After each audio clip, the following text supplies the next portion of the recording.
आप सभी को नमस्कार। मैं डॉक्टर लक्ष्मी शंकर कुशवाहा आज की इस चर्चा में आप सभी का हार्दिक स्वागत करता हूं। और आज की चर्चा में मैं बात करूंगा सैन्य विज्ञान की, मिलिट्री साइंस की। मित्रों,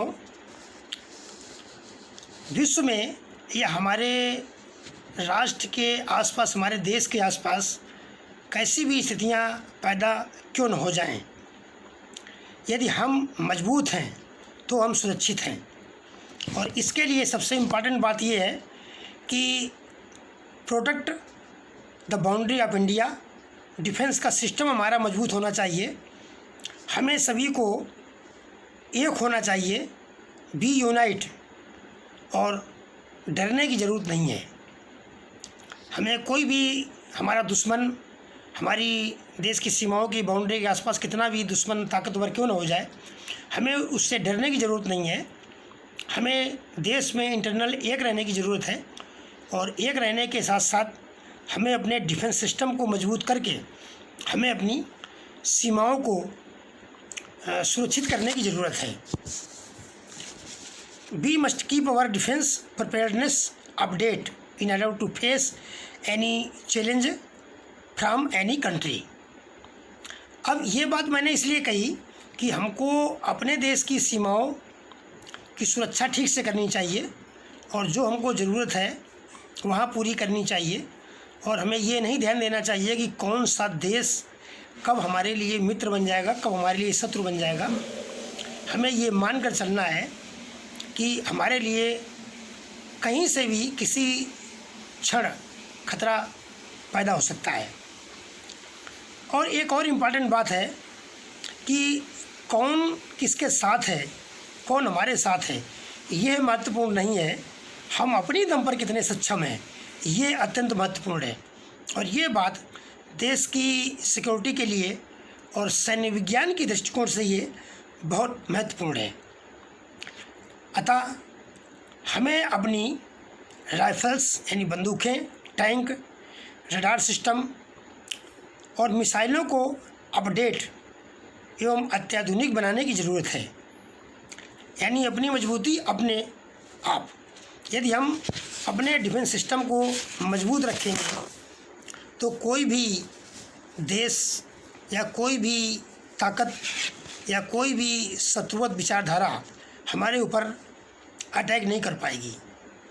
और नहीं तो जब अटैक होता है तो अटैक के बाद की स्थिति बड़ी असहज हो जाती, विनाशकारी होती है।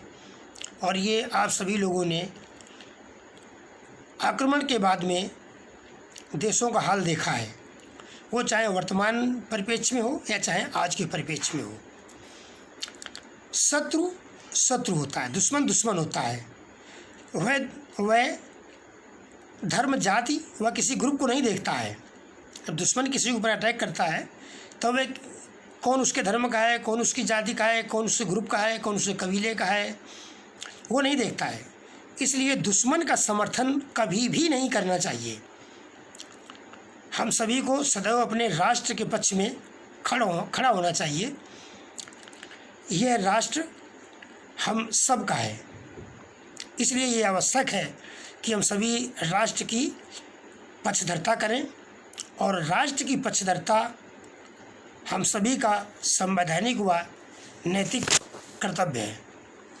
आज की हमारी इस छोटी सी चर्चा को आप चाहें तो वर्तमान परिप्रेक्ष्य में भी ले सकते हैं। अफ़गानिस्तान में जो डेवलपमेंट हुआ है, वहाँ पर तालिबान लोगों का कब्ज़ा हो गया है, और अभी वहाँ जद्दोजहद जारी है। और तालिबान के उदय होने से भारतवर्ष के लिए चिंता की बात है, और सभी लोगों की चिंता की बात है। और चिंताएं काफ़ी अनुमान के आधार पर लोग अपनी अपनी भाषा का प्रयोग कर रहे हैं। लेकिन मैं यही कहना चाहूँगा कि जो भी मेरा अनुभव है कि हमें किसी भी हाल में डरने की ज़रूरत नहीं है। बस हमें केवल अपने देश की सेना का मनोबल बढ़ाना है, सेना को सारा सामान मुहैया कराना है, सेना को क्विक और जीतने वाला रिस्पांस उसको देने वाला उसको बनाना है। और हमें अपने देश के अंतर्गत जो भी लोग हैं उनको एक रखना है, उनको यूनाइट रखना है।